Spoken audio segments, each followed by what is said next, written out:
Sebelumnya dulu ya, sama saran tugas dari puskesmas Sidoarjo. Terima kasih sudah menonton. Di sini kami mau menjelaskan mengenai obat herbal. Ini sebelumnya mbaknya sudah tahu apa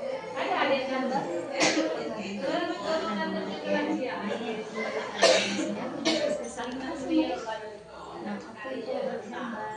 Terus manfaatnya. Nah, di sini obat herbal itu kesehatan yang berasal dari bahan alami. Itu biasanya dari tumbuhan, dari hewan, bahkan dari mineral. Nah, manfaatnya itu apa? Untuk menjaga kesehatan, mencegah penyakit, atau membantu mengobati penyakit. Nah, contoh-contoh obat herbal yang sering kita temukan di lingkungan rumah itu ada kunyit, jahe, temulawak, daun sirih, dan sambiloto. Nah, ini kan sering kan kita temui ya sebagai bumbu dapur di rumah. Jadi mudah untuk dapatnya. Karena dari zaman dulu kita sudah sering menggunakan obat tersebut untuk dijadikan obat herbal. Nah, obat herbal ini juga sudah banyak dibungkus dalam kemasan yang berbeda. Mungkin pernah dengar kan, ada yang dari kapsul, ada yang dijadikan pil, terus bahkan ada yang dijadikan dalam bentuk teh, bentuknya ya. Nah, tapi kalau untuk obat herbal ini, yang penting intinya mbak itu harus tahu dulu sudah dapat izin edar atau belum, atau dikatakan sudah lulus pemeriksaan dari Badan Pengawas Obat dan Makanan atau sering kita kenal dengan BPOM ya. Jadi nak diceknya ya, kadang itu kan takutnya namanya obat herbal, yang pertama kita cek pokoknya harus ada BPOM, artinya dia sudah lulus pemeriksaan.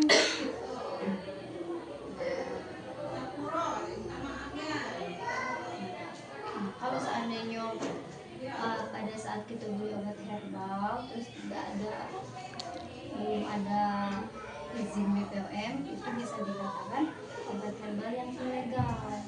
Nah, apa itu obat herbal ilegal? Dia obat herbal, produk herbal yang tidak memiliki izin edar dari BPOM. Karena apa? Karena itu mengandung bahan yang berbahaya yang kemungkinan disembunyikan oleh produsen. Jadi apa namanya, nggak dicantumin yang namanya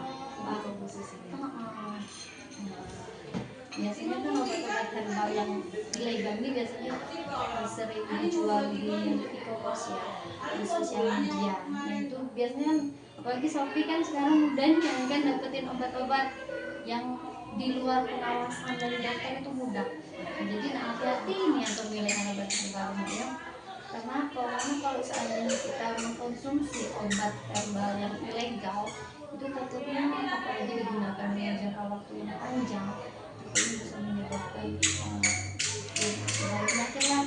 Contohnya menyerang ginjal, ginjal kronis.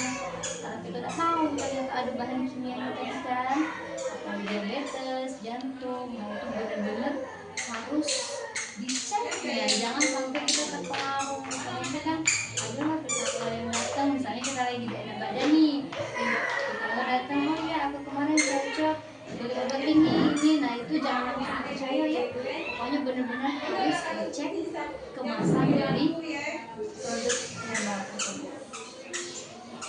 Nah itu nah terus di sini juga kami menjelaskan ciri-ciri obat produk herbal yang ilegal.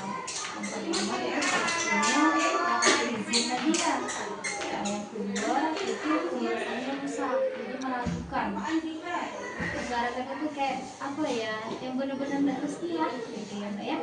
Nah yang ketiga itu di situ biasanya kadang kan ada iklan nih obat herbal menyembuhkan penyakit secara instan, cepat. Nah itu jangan mudah percaya.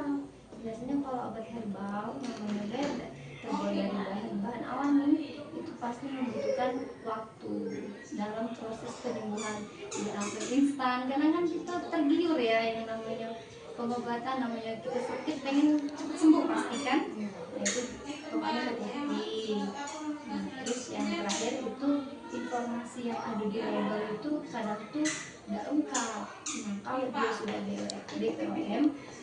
benar-benar harus lengkap. Dari komposisinya ada akurat kan, nah, terus penggunaannya untuk apa, efek sampingnya, terus cara pemakaian itu harus ada.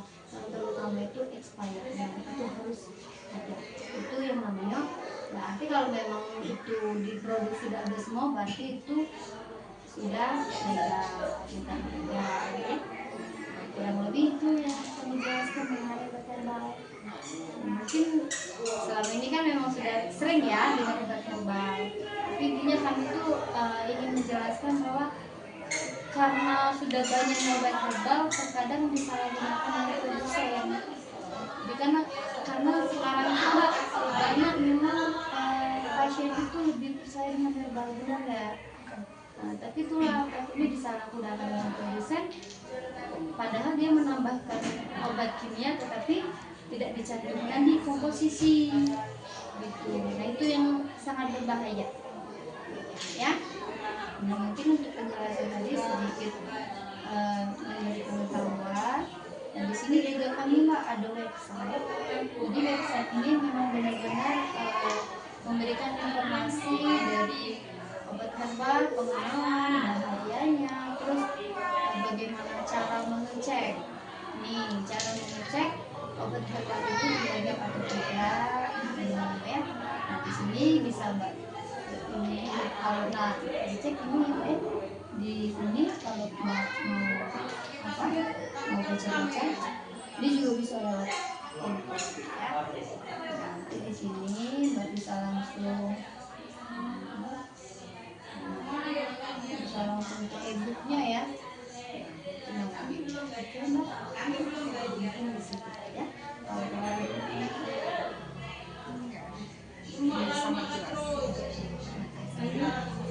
kasih waktunya ya. Maaf sudah mengganggu. Semoga sembuh mbaknya.